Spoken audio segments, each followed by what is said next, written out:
నమస్తే, welcome to our channel. ఆంధ్రప్రదేశ్లో ఎన్నికల వేళ కేంద్రం నుంచి పెద్దల రాక వైసీపీలో గుబులు పుట్టిస్తుందంటే అవుననే సమాధానం వినిపిస్తోంది. అయితే నిన్న తాజాగా ఆంధ్రప్రదేశ్లో కేంద్ర హోంశాఖ మంత్రి అమిత్ షా పర్యటన నేపథ్యంలో మరి వైసీపీలో అయితే టెన్షన్ పట్టుకున్నట్టు పరిస్థితులు అయితే కనిపిస్తూ ఉన్నాయి. అయితే అమిత్ షా మరి అలాగే బీజేపీ కావచ్చు, ఈ కూటమి ఏదైతే ఉందో ఈ విషయంలో ప్రేక్షక పాత్ర వహిస్తుంది అని వైసీపీ దుష్ప్రచారం చేస్తున్న నేపథ్యంలో నిన్న ఆయన మాటలు చూస్తుంటే డైరెక్ట్గా అటాక్ ఆయన వైసీపీపై చేసినట్టయితే క్లియర్గా అర్థమైంది. ఈ నేపథ్యంలో ఈ చంద్రబాబుని సీఎం చేయాలి, అలాగే జగన్ అంతు చూస్తామన్నట్టు ఆయన మాట్లాడారు. మరి పరిస్థితులు రేపు ఆంధ్రప్రదేశ్లో ఎలాంటి పరిస్థితులను అయితే కల్పిస్తాయి, మరి ఎవరు అధికారాన్ని చేపట్టే అవకాశం ఉంది, ఈ వివరాలన్నీ తెలుసుకునే ప్రయత్నం చేద్దాం. మనతో ఉన్నారు senior political analyst Durga Kumar గారు. నమస్కారం. నమస్కారం మన వీక్షకులు కూడా నమస్కారం. సార్, మొన్న మేనిఫెస్టో రిలీజ్ అయినప్పుడు చూసాం, ఇక్కడ మేనిఫెస్టోలో అసలు బీజేపీ బొమ్మే లేదు, అసలు బీజేపీ చిహ్నం లేదు. సో అసలు బీజేపీ ఏదో ప్రేక్షక పాత్ర వహిస్తూ ఉంది నామమాత్రంగా, అంతేగాని బీజేపీకి పూర్తి స్థాయిలో కూటమిలో ఇష్టం లేదు అన్నట్టుగా వైసీపీ ప్రచారం అయితే చేసింది. ఈ నేపథ్యంలోనే మరి గతంలో మోదీ గారు వచ్చినప్పుడు కూడా పెద్దగా విమర్శించిన సందర్భం అయితే లేదు. అయితే ఇంక ఎలక్షన్స్ దగ్గర పడుతూ ఉండడంతో మరి ఇంకా బీజేపీ కూడా రంగంలోకి దిగింది. నిన్న అమిత్ షా గారు డైరెక్ట్గా జగన్ మీదనే అటాక్ చేశారు ఆయన. సో కొన్ని కీలకమైన వ్యాఖ్యలు కూడా చేశారు. అలాగే ఆంధ్రప్రదేశ్ అభివృద్ధి గురించి కూడా ఆయన మాట్లాడారు. సో ఓవరాల్గా ఆయన ఏం మాట్లాడారు, అలాగే ఆయన మాటలు రేపు ఆంధ్రప్రదేశ్లో ఓటర్లపైన ఎలాంటి ప్రభావం చూపించే అవకాశం ఉంటుందంటారు? చాలామంది అనుకుంది ఏంటంటే అమ్మా, అసలు జగన్మోహన్ రెడ్డి గారు చేస్తున్న విషయాల్ని కేంద్రం అసలు ఏమీ చూడటం లేదని, ఇంకా పైగా మద్దతు ఇస్తుందని అనుకున్నారు. ఎందుకంటే ఇప్పటివరకు కేంద్ర ప్రభుత్వంలో ఉన్న పెద్దలు ఎవరు కూడా జగన్మోహన్ రెడ్డి గురించి పెద్దగా మాట్లాడలేదు. కొన్నిసార్లు రాజ్నాథ్ సింగ్ లాంటి వాళ్ళు కొన్ని వార్నింగ్లు మధ్య మధ్యలో ఇచ్చారు, మరీ ఇవ్వలేదని కూడా కాదు. అయినా కూడా ఈ స్పొరాటిక్గా అక్కడక్కడ జరిగినాయి. కాబట్టి ఈయనకి మోదీ గారితో చాలా ఫిజికల్ బంధం ఉంది. కాబట్టి ఎట్టి పరిస్థితుల్లో జగన్మోహన్ రెడ్డి గారి గురించి ఆంధ్రప్రదేశ్ ఎన్నికల ప్రచారానికి వచ్చినా కూడా ఈయన చేసిన అవకతవకలు కానీ, అవినీతి కానీ, అక్రమాలు కానీ, లేకపోతే వివిధ వర్గాల మీద చేసిన దాష్టికాల గురించి కానీ మాట్లాడరని అనుకున్నారు. కానీ ఏ విషయాన్ని నిన్న అమిత్ షా గారు వదలలేదు. జగన్మోహన్ రెడ్డి చేసిన ప్రతి విషయాన్ని అంటే మేము చాలా టెలిస్కోపిక్గా చూసాము, దగ్గరగా చూసాము. ఇతను మామూలు వ్యక్తి కాదు, ఇతన్ని అసలు ప్రభుత్వంలో ఉంచదగ్గ వ్యక్తి కాదు. ఇట్లాంటి ప్రభుత్వం ఇప్పుడు రాక ఆంధ్రప్రదేశ్లో ఉండటమే ప్రజలకి చాలా నష్టం జరిగింది, తర్వాత అభివృద్ధికి నష్టం జరిగింది. తను వ్యక్తిగతంగా సంపాదించుకోవటం తప్ప ప్రజలు ఎన్ని ఇబ్బందులు పడ్డారో అనేది మాకు అర్థమైంది. ఆయన ఇంకొక చిన్న విషయం చెప్పాడు, తిరుపతి పవిత్రతను కాపాడుతామన్నాడు. అది చిన్న విషయం కాదు. అంటే ఇతను మతపరంగా కూడా దేవస్థానాల మీద ఎన్ని రకాల దాడులు చేయించాడనేది కూడా మా దృష్టిలో ఉంది. తర్వాత దేవస్థాన చైర్మన్గా హిందూయేతరుల్ని, క్రైస్తవ మతానికి చెందిన వాళ్ళని కూడా నియమించాడన్న దృష్టి మా దృష్టిలో ఉందన్నట్టు ఆయన చెప్పాడు. తిరుపతి గురించి ప్రత్యేకమైన వ్యాఖ్య చేయటం చిన్న విషయం కాదు. ఇతను చేసిన పరాకాష్ట, హిందూ దేవాలయాల మీద జరిగిన దాడులు మా దృష్టిలో ఉన్నాయని ఆయన చెప్పకనే చెప్పాడు.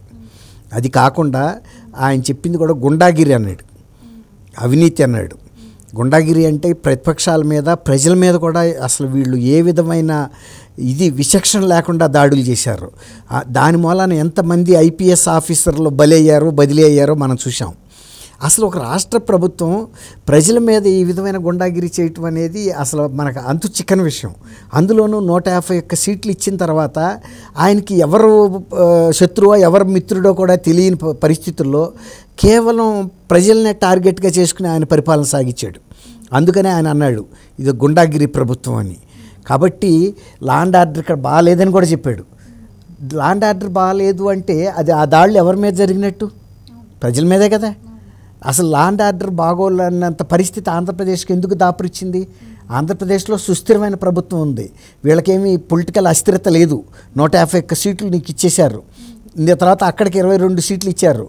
కాబట్టి ఈ అస్థిరత లేకపోయినా కూడా ఈ విధమైనటువంటి దాడులు, తర్వాత హింసా రాజకీయాలను అతను ఎందుకు నమ్ముకుని వెళ్తున్నాడు అనేది నిన్న అమిత్ షా గారి మాటల్లో అర్థమైంది. ఇతను హింసావాదే కానీ పరిపాలన, ప్రజల సంక్షేమం అనేది ఆయన దృష్టిలో లేదని.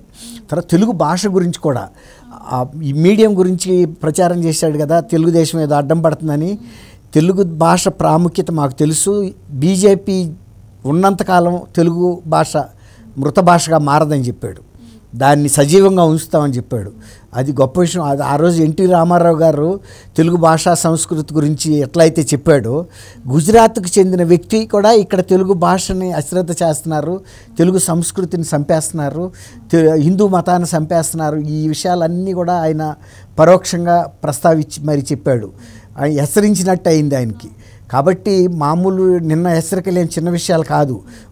కేంద్రసారి ప్రధానమంత్రి గారు అభివృద్ధిని ఈయన పట్టించుకోవట్లేదు, చంద్రబాబు గారు మాత్రమే నిరంతరం చేస్తున్నాడు. అది మళ్ళీ అమిత్ షా గారు ఆ మాట కూడా చెప్పాడు. రాష్ట్ర విభజన తర్వాత ఆంధ్రప్రదేశ్ని ప్రముఖ స్థానంలో నిలబెట్టడానికి చంద్రబాబు గారు చేసిన కృషి అమోఘమైన కృషి చేశాడు. అలాంటి ముఖ్యమంత్రి మళ్ళీ రావాలి. అందుకే మేము దీంతో కూటమితో వచ్చాము. తెలుగు ప్రజల సంక్షేమం కోసమేను. తెలుగు భాషను కాపాడాలన్నాడు, తెలుగు ప్రాంతంలో ప్రాజెక్టులను కాపాడాలన్నాడు. తర్వాత వచ్చేసి బాలాజీ దేవస్థానానికి సంబంధించి అది మాట్లాడాడు. తర్వాత గుండాగిరి అవినీతి గురించి ఎక్కువ మాట్లాడాడు. అండ్ మీరు చెప్తున్నట్టు ముఖ్యంగా ఇప్పుడు ఆంధ్రప్రదేశ్ ప్రజల మైండ్లో ఉన్న అమరావతి రాజధాని కూడా చెప్పాడమ్మా. ఇప్పుడు మీరు చెప్తున్నట్టు అదే ఆంధ్రప్రదేశ్ ప్రజల మైండ్లో కొన్ని క్వశ్చన్ మార్క్స్ అయితే ఉన్నాయి. ముఖ్యంగా వాళ్ళకి కావాల్సింది ప్రత్యేక పోలవరం గురించి, అలాగే రాష్ట్ర రాజధాని గురించి, అలాగే చూసుకున్నట్టయితే మద్యపాన నిషేధం గురించి. ఈ మూడు కూడా గతంలో జగన్మోహన్ రెడ్డి గారు హామీ ఇచ్చి తప్పారు. సో దీన్ని కూడా ఆయన క్లియర్గా మాట్లాడారు. దీని గురించి కూడా ఆయన మాట్లాడటం జరిగింది. సో ఏం చెప్తారు? ఇప్పుడు దాకా ఏం చెప్పారు వాళ్ళు? 3 రాజధానులు అనేది కేంద్ర ప్రభుత్వం దృష్టిలో కూడా మేము పెట్టిన తర్వాతే ప్రయత్నం చేశాము, ఆ దిశలో వెళ్తున్నామని చెప్పారు కదా. కానీ కేంద్రం చాలా స్పష్టంగా ఉంది, అమరావతి మాత్రమే ఆంధ్రప్రదేశ్ రాజధాని. దాని నుంచి డీవియేట్ అయ్యి ఇతర 3 రాజధానులకు వెళ్ళాడు ఇతను. కావాలని ప్రజల్లో ఒక రకమైన కన్ఫ్యూజన్, గందరగోళం సృష్టించడానికి ప్రయత్నించాడు అనే ఉద్దేశం మీదే ఆయన అంత స్పష్టత ఇచ్చాడు. మేము రాజధానికి కట్టుబడి ఉన్నాము, అమరావతిని త్వరితగతిని పూర్తి చేయడం కోసమే మేము ఈ పార్టీతో. తర్వాత మద్యపాన నిషేధం గురించి కూడా ఆయన చాలా స్పష్టంగా చెప్పాడు. మహిళల కోసం మద్యపాన నిషేధం చేస్తానని చెప్పిన మనిషి అందులో ఈదులాడుతున్నాడని చెప్పాడు. అందులో అవినీతిలో మునిగి తేలుతున్నాడని చెప్పాడు. దాని ద్వారా ఎక్కువ అక్రమ సంపాదించుకున్నాడు అతని చెప్పాడు. ఆంధ్రప్రదేశ్లో జరుగుతున్న ప్రతి అంశం మా దృష్టిలో ఉంది అనేది ఆయన మాటల ద్వారా మనకు అన్నీ అర్థమవుతుంది. ఇసుక అక్రమ బిజినెస్ చేశాడన్నాడు. అవినీతి ప్రభుత్వం అనేది ఎంత పెద్ద మాట చెప్పాడు. ఇటువంటి ప్రభుత్వం కొనసాగటానికి ఎట్టి పరిస్థితుల్లో వీల్లేదు. కాబట్టే మేము మంచి పార్టీ అయిన తెలుగుదేశంతోనే పొత్తుకు వచ్చాము. ఇక్కడ చంద్రబాబు నాయుడు గారు, అక్కడ మోడీ గారు ఉన్నప్పుడు మాత్రమే ఆంధ్రప్రదేశ్లో మేము ఇవన్నీ కూడా చేయగలుగుతాము. ఒకటి ఏంటంటే ప్రాజెక్టులు పూర్తి చేయటం, ముఖ్యంగా రాయలసీమ ప్రాజెక్టుల గురించి కూడా ప్రస్తావించాడు. మీరు 25కి 25 సీట్లు, మీరు లోక్సభ సీట్లు కూటమి అభ్యర్థులను గెలిపించండి. మోడీ గారు అక్కడ ప్రధానిగా ఉంటే వీళ్ళిద్దరూ ఇక్కడ ఈయనుంటే ఇక్కడ మద్యపాన నిషేధం కానీ, అవినీతి రహిత ప్రభుత్వం కానీ, గుండాగిరి లేకుండా ప్రజలందరికీ రక్షణ కల్పిస్తాం, మీ ఆస్తులకి రక్షణ కల్పిస్తాం. ఇవన్నీ కూడా మాకు చాలా ప్రాధాన్యమైన అంశాలు. కాబట్టి మేము 3/4 మెజారిటీ కూడా చంద్రబాబు నాయుడు గారికి ఇవ్వాలి.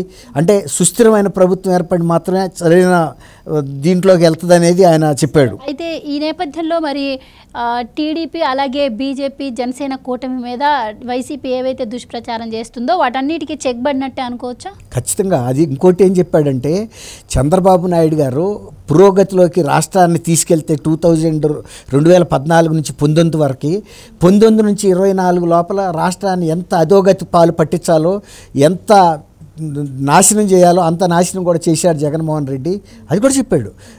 కాబట్టి రివర్స్, ఈయన ఎప్పుడు అదే చెబుతున్నాడుగా, రివర్స్ టెండరింగ్ అని. పురోగమనంలోనే తీసుకెళ్ళాడు రాష్ట్ర ప్రగతిని కూడా అన్నిటితో పాటు. కానీ ఈయన టైంలో పెరిగింది ఏంటయ్యా అంటే ప్రజల మీద దాడులు, అవినీతి, అక్రమాలు, భూ కబ్జాల గురించి కూడా చెప్పాడు ఆయన. అంటే ఒక ప్రభుత్వం ఒక మాఫియాలాగా తయారైంది, ప్రజల ఆస్తుల్ని చేసుకుంటుంది, మాఫియా భూ ఆక్రమణలని కూడా ఆయన ప్రస్తావించాడు. అంటే ఇక్కడ జరుగుతున్న ప్రతి విషయం కేంద్ర దృష్టిలో ఉంది.